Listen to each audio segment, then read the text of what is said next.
Hello and welcome back to Monster Hunter Generations, where today's episode's going to be another quick one, but it gives me a chance to talk about a quest that's a little bit special. Yeah, it's a low-rank quest, but you see, it gives some people some false impressions about this game. Because the Glavenus in this quest isn't an ordinary Glavenus. A lot of people think it will be, and they see that, hey, I can go on this quest at HR1, so clearly I should do that, right? And the answer is actually no. Because this particular Glavenus has been powered up. It's a lot stronger than an ordinary low-rank Glavenus. So a lot of people might get one-shot by it and think that Glavenus is a lot more dangerous than it really is. And, you know, I just feel like that has the chance of putting some newcomers off the game because they think, hey, this is a quest where I can actually fight a really cool-looking monster really early in the game. Otherwise, I might have to wait forever. So I'm going to try that and see what the real game is like. And then they fight it, and they get destroyed. Like, I mean, this thing's doing a pretty good chunk of damage on my fully upgraded high-rank gear.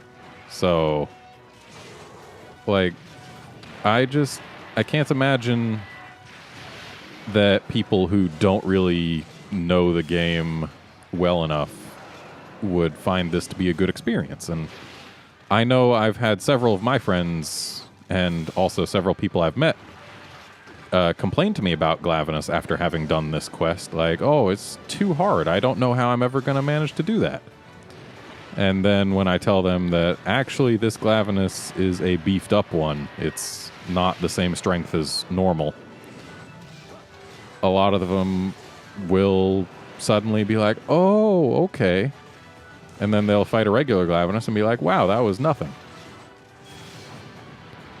So I feel like having a powered up monster in a low rank quest, especially a low rank quest that's accessible from HR1, just isn't really the best way to, you know, do things for the newer players. Well, sounds like my cat died and we got to hear the Mega Man death noise.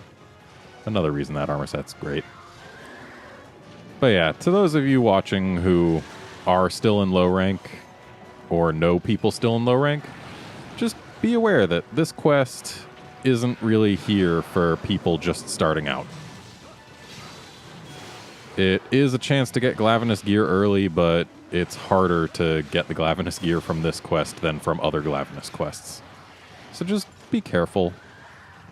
And don't take your friends on this quest intending to show them how Glavenus works when they're HR1. You can take them on a regular Glavenus quest when they're HR1. They just can't post it themselves. Yeah, I really think that super monsters should be saved for endgame content. Like, I wouldn't really call this a super Glavenus, but it's definitely got a much higher damage output than a regular Glavenus. Honestly, I think it's approaching high rank levels of damage output, which is a little ludicrous for something that you can access at HR1, but then again, I guess some deviants are the same. Here's looking at you, Stonefist Hermitar. And wow, we got both these sparklies in basically the same spot.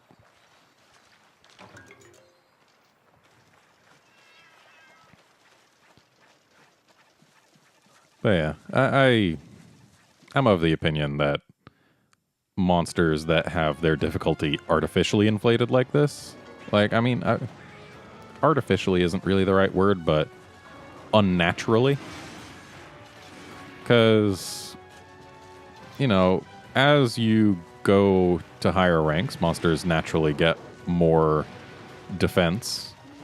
Because there's a multiplier to their defense based on what rank the quest is. And, you know, that's fine, but having an event quest where the only way to judge what rank it is by what rank it requires, and having it require a rank that's much lower than it actually really should, it just has chances to do not so great things. So basically, just treat this episode as a PSA to that fact. This quest is tuned higher than it seems to be. And that's why it gives you the USJ stuff. I don't recall whether or not that stuff is actually good at the rank you can make it. But, I mean, we'll see after this quest is done. And wow, I am too far away. That's okay, I need this jerk to heat up his tail anyway. I should try and get a ride. That's a good way to heat that thing up. Maybe when I do my challenge run, I'll actually use the hunting horn. It's a weapon that I'm not... Well, I mean, that's a trap. It's a weapon I'm not terribly familiar with. Let's just see if this works. Nope. And hey, look, it's another trap. It's a weapon I'm not terribly familiar with, and it would force me to stop going for tails all the time. Which, you know, I would certainly miss cutting the tails. I always get excited when the cut happens. But then again, getting out of my comfort zone is definitely one of the basically stated goals of the run.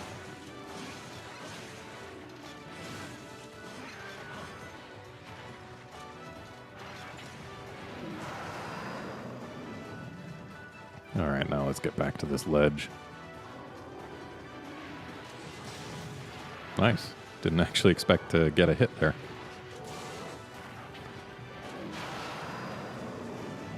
More mount hit ought to do it. Of course, I can't do it when he's on that side, and also he just heated up his own tail. So I'm thinking one smack. Yep. Just had to get the hit. I actually learned something not too long ago. If you happen to be in the spot on the ground where his tail plants itself after you cut it, it actually has a hitbox when it's planting itself into the ground. I was actually able to dodge his tail when it got cut off once, which was interesting.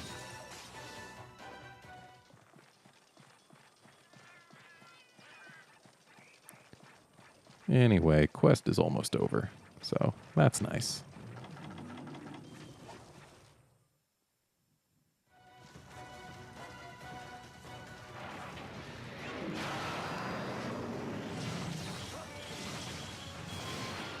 Really? You're gonna reel back out of the way of my freaking spirit slash? You jerk. Thanks for eating that one, though.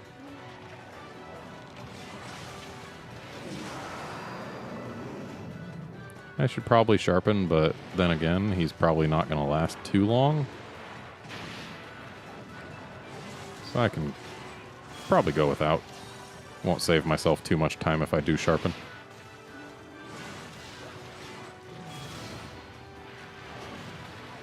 Then again, I have speed sharpening, so it's not like it's a huge time loss. But meh, we'll just do this without sharpening. Okay, that was not ideal. Would, of course, have preferred more hits. The same can be said of the thing that just happened there.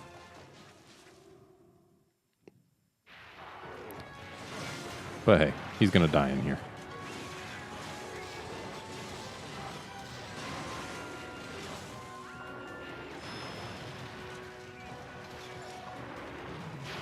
Yeah, I'm pretty sure this one also has increased health in addition to the increased damage.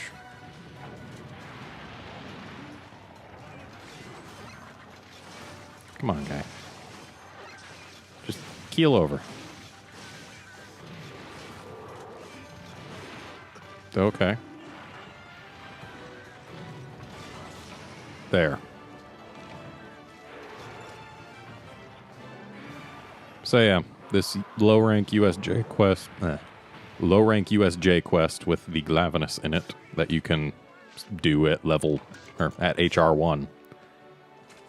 Don't do it at HR1 unless you know how Glavenus works. It's not a great introduction to the monster.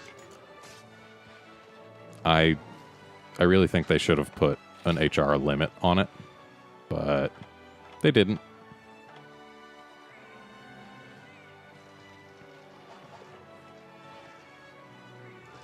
And if you did fail in this quest before and are dreading the Glavenus, don't worry about it. It's not as bad in normal quests as it is in this one. So, yeah, take heart.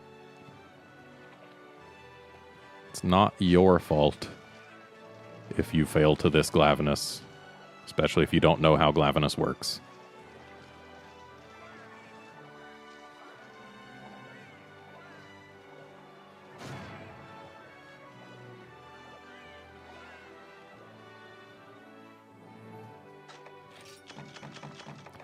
So let's go see about the gear that studio pass lets us make. I know it's an armor set. There might also be a weapon, but I don't know for sure, and I don't know what type of weapon it would be, so I'm not going to check that. I'm just going to look at the armor.